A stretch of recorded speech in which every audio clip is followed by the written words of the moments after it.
ازيكم عاملين ايه؟ يا رب تكونوا بخير وفي احسن حال. قاعدة ربانية لو مشيت عليها هتلاقي حياتك كلها بتمشي بسهولة وبيسر. القاعدة دي هي التسليم لقضاء الله وقدره.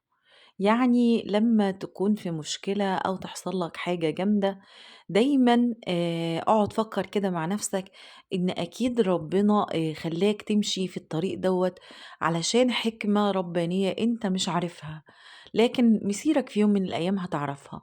وإنك لو كنت مشيت في طريق مخالف أو الطريق التاني اللي أنت نفسك تمشي فيه، أكيد الطريق ده كان هيبقى فيه هلاكك، وهيبقى فيه شيء هيخليك في ضيق من أمرك.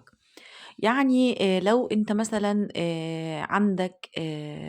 عندك مثلًا مقابلة أو عندك خروجة، وفجأة كده لقيت نفسك بتحصل لك ظروف، الظروف دي منعتك إن أنت تروح المكان دوّة. ما تزعلش بقى وتقعد تتضايق وتقول أنا كان المفروض أروح والمفروض يحصل كذا، بس الظروف ديّة منعتني.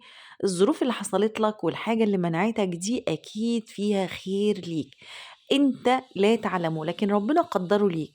قدّره ليك علشان عارف إن أنت في الوقت دوّة ما ينفعش تروح المكان ده. يمكن لو رُحت المكان دوّة هتتخانق مع حد، هتحصل لك مشكلة، عربيتك هتتخبط، ممكن فلوسك تضيع، ممكن حد يقول لك كلمة تضايقك أو تحرجك. فربنا منعك من إن أنت تروح المكان ده علشان المكان دوّة فيه شيء هيحزنك، وشيء هيخلّيك أنت في ضيق من أمرك، وهتندم إن أنت رُحت المكان. فربنا منعك عن ذهابك للمكان ده بأسباب تانية بقى، بحاجات تانية. كل حاجة في الكون ماشية بقدر، بقدر من الله سبحانه وتعالى. ربنا دايمًا بيقدّر لنا الخير. ربنا ما خلقناش علشان يعذّبنا، أو علشان نعيش في كبد، أو علشان نكون دايمًا طول عمرنا في حزن. لو إحنا بننظر بنظرة الله سبحانه وتعالى، ولله المثل الأعلى، أكيد كنا هنقتنع بكل شيء مقدر لينا، وكل شيء إحنا فيه، وكل شيء بيحصل لنا هو الخير لينا. طبعا إحنا مش عارفين الخير دلوقتي، لكن بعد كده بنعرفه. يمكن تتجوز جوازة والجوازة دي تكون وحشة جدا، وتقول طب فين الخير في الموضوع ده؟ أكيد الجوازة دي غيّرتك من إنسان مثلًا بتحب الناس كلّها ومتصالح مع فكرة إن كل البشر طيبين. فربنا حَب يعلّمك درس معيّن ويقول لك إن مش كل الناس زيّك، إن عطائك الكبير والمُفرط ده ما ينفعش يكون مع جميع البشر، إن في بشر مختلفين ولازم تتعلّم إزاي تتعامل مع كل واحد بطريقة غير التاني، وإن العطاء المُفرط ده هيضيّعك.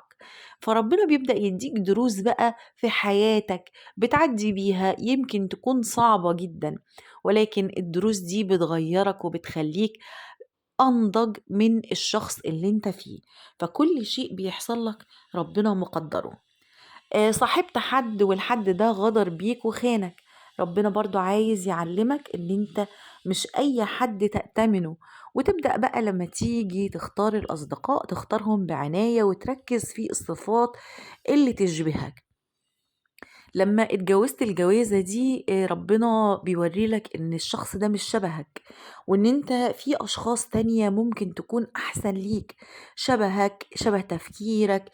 ويمكن بقى لما تتجوز المرة التانية تكون الجوازة دي فيها خير ليك. الوظيفة اللي انت كنت عايز تروحها دي وربنا مثلا خلاك تسيبها، الوظيفة دي يمكن كان فيها هلاكك في النهاية، كان فيها ناس بيدبروا لك ويخططوا لك في الخفاء وأنت لا تعلم. فربنا بعدك عن الوظيفة دي لحكمة أنت مش عارفها، هتعرفها بعدين. كان نفسك تدخل كلية الطب مثلا، وذاكرت واجتهدت وعملت كل اللي عليك وخدت بكل الأسباب، وفي النهاية اتفاجئت ان انت جبت مجموع أقل بكتير من الكلية اللي انت نفسك تدخلها. يمكن لو كنت دخلت الكلية دي كان يبقى في حسد كتير وشديد ليك، فكان يؤدي إلى موتك. فربنا بعدك عن الكلية دي لحكمة أنت لا تعلمها. لو انت ماشي حياتك كلها بان كل حاجة بتحصل لك، كل حاجة بتمر بيها ربنا ليه حكمة فيها، ربنا مدبرها لك ومخططها لك لحكمة انت مش عارفها دلوقتي، لكن الحكمة بعدين هتعرفها لما تدخل بقى كلية تانية. الكلية ديت مثلا هتكون فيها هتنجح وهتبقى مجتهد وهتبقى متفوق وهتبقى الأول على الدفعة، هتعرف بقى ان ربنا منعك من دي علشان دي كانت أحسن لك.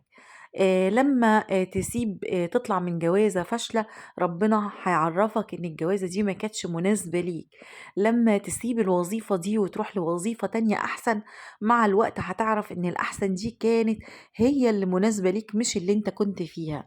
لما تعرف بعد كده من أصدقائك ان كان في شخص سيء في الخروجة اللي انت ما خرجتهاش، هتعرف ليه ربنا منعك ان انت تروح المكان دوت. وهكذا بقى حياتك كلها لو سلمت فيها لقضاء الله وقدره وما اعترضتش على اللي بيحصل لك، وقلت يا رب فوضت أمري ليك يا رب ورميت توكالي كله عليك إنك تدبر لي كل أموري يا رب زي ما أنت كاتبها لي بأحسن التدابير، ربنا سبحانه وتعالى عمره ما هيعمل لك حاجة شر أبدا. بالعكس، ربنا دايما هيختار لك اللي فيه الخير ليك واللي فيه مصلحة ليك. الحاجة اللي انت بتلح عليها وهتموت عليها انت دلوقتي مش مهيأ ان انت تحصل عليها، يمكن ربنا مخططها لك وسايبها لك، بس سايبها لك لقدام شوية في وقت معين تكون انت فعلا مهيأ نفسيا وعاطفيا وجسديا ان انت تحصل على الحاجة دي. فاعرف ان كل حاجة بتحصل في حياتك بقدر من الله سبحانه وتعالى، ربنا دايما بيختار لك الأصح. لو عشت حياتك كلها بان انت مسلم بقضاء الله وقدره وراضي باللي ربنا كاتبه لك، هتعرف ان كل حاجة بتحصل في حياتك هي خير، خير ربنا كاتبه وخير ربنا هيديهولك، ولكن في وقت معين هتكون انت فعلا محتاج الحاجة دي. ربنا بيبدل لك الحاجة اللي هي اللي انت نفسك فيها بحاجة أحسن وأجمل مما تتخيل. فتدبير ربنا دايما لينا بيبقى أحسن بكتير جدا جدا مما نتخيل. ساعات بنشوف الحكمة في قضاء الله وقدره وساعات ما بنشوفهاش، لكن خليك عارف إن رب